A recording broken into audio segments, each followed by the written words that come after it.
ईरानी सदर इब्राहिम रईसी पाकिस्तान के 3 रोज़ा दौरे पर पैर को इस्लाम आबाद पहुंचे हैं। सना 2021 में सदर मुंतखब होने के बाद इब्राहिम रईसी का पाकिस्तान का ये पहला दौरा है, जिसे खित्ते की सियासत पर नज़र रखने वाले माहिरीन एक अहम दौरा करार दे रहे हैं।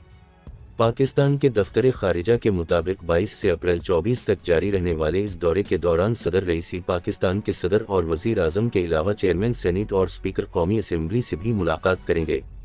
इसके अलावा दौरे के दौरान ईरानी सदर और उनका वफ़द कराची और लाहौर में सूबाई हुकूमतों के उहदेदारों से भी मिलेगा। ईरानी सदर पाकिस्तान का दौरा एक ऐसे वक्त में कर रहे हैं जब ईरान इसराइल तनाज़ो उरूज पर है, और इससे कबल रवां बरस के आगाज़ में पाकिस्तान और ईरान के ताल्लुकात में भी इस वक्त तलखी देखने में आई थी, जब दोनों पड़ोसी ममालिक की जानिब से एक दूसरे की सरजमीन पर किए जाने वाले हमलों को मुबैना दहशतगर्दों के खिलाफ कार्रवाइयाँ करार दिया गया था।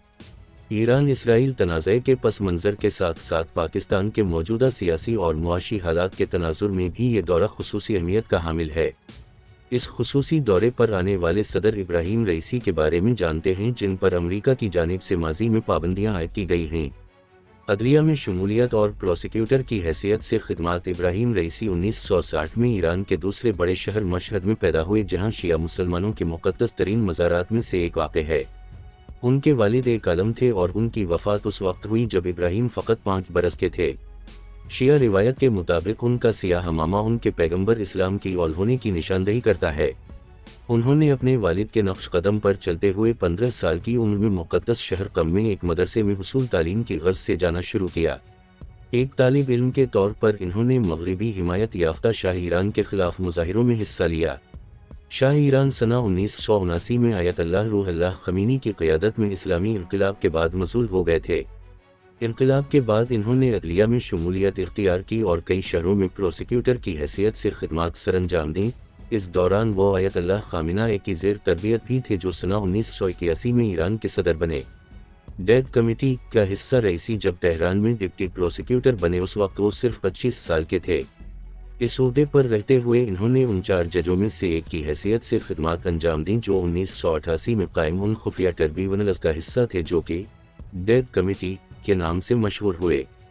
ट्रिब्यूनल ने मुबैना तौर पर ऐसे हज़ारों कैदियों पर उनकी सियासी सरगर्मियों के बाइस दोबारा मुकदमा कायम किए जो पहले ही मुक़ीद थे और सज़ाएं भुगत रहे थे। इन कैदियों में ज़्यादातर बाएं बाजू के अपोजिशन ग्रुप मुजाहिदीन खल्क में के मेंबर थे, जिन्हें People's Mujahideen organisation of Iran PMOI भी कहा जाता है। जिन लोगों को ट्रिब्यूनल ने सजाए मौत दी उनकी सही तादाद मालूम नहीं, लेकिन इंसानी हुकूक के ग्रुपों का दावा है कि तकरीबन 5000 मर्दों और औरतों को फांसियां दी गईं और उन लोगों को इज्तिमाई कब्रों में दफन किया गया, जो इंसानियत के खिलाफ जुर्म है। इस्लामी जमहूरिया ईरान के रहनुमा इस बात से इनकार नहीं करते कि मौत की सजाएं दी गईं, लेकिन वो तफसीलात और इनफिरादी मुकदमात की कानूनी हैसियत पर बात नहीं करते। रईसी 12 बड़े पैमाने पर सजाए मौत देने के मामले में अपने किरदार से इनकार कर चुके हैं, लेकिन इन्होंने ये भी कहा है कि वो सजाएं साबिक रहबर आला आयतुल्लाह ख़मीनी के फतवे की वजह से जायज़ थीं।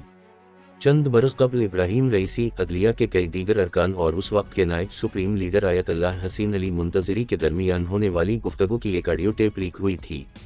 इसमें मुंतज़िरी को सजाए मौत को इस्लामी जमहूरिया की तारीख का सबसे बड़ा जुर्म करार देते हुए सुना जा सकता है। 1 साल बाद मुंतज़िरी ने ख़मीनी के नामज़द करदा जानशीन की हैसियत से अपना मकाम खो दिया और ख़मीनी की वफ़ात पर आयतुल्लाह ख़ामेनेई सुप्रीम लीडर बन गए। इब्राहिम रईसी 2014 में ईरान के प्रोसिक्यूटर जनरल मुकर्रर होने से पहले तेहरान के प्रोसिक्यूटर, फिर स्टेट इंस्पेक्टोरेट ऑर्गेनाइजेशन के सरबराह और अदलिया के पहले नायब सरबराह के तौर पर खिदमात अंजाम देते रहे हैं। 2 साल बाद आयतुल्लाह ख़ामेनेई ने उन्हें ईरान की सबसे अहम और अमीर तरीन मजहबी तंजीमों में से एक असतान क़दस रिज़वी का निगहबान नामज़द किया था। ये तंजीम मशहद में 8वीं शिया इमाम रज़ा के मज़ार के साथ साथ इससे वाबस्ता तमाम मुख्तलिफ फलाही इदारों और तंजीमों का इंतज़ाम संभालती है। अमरीका के मुताबिक इस तंजीम का तामीरात, ज़राअत, तवानाई, टेली कम्युनिकेशन और मालियाती खिदमात में बड़ा हिस्सा है। 2017 में रईसी ने सदारत का उम्मीदवार बनकर मुबस्सिरीन को हैरान कर दिया था।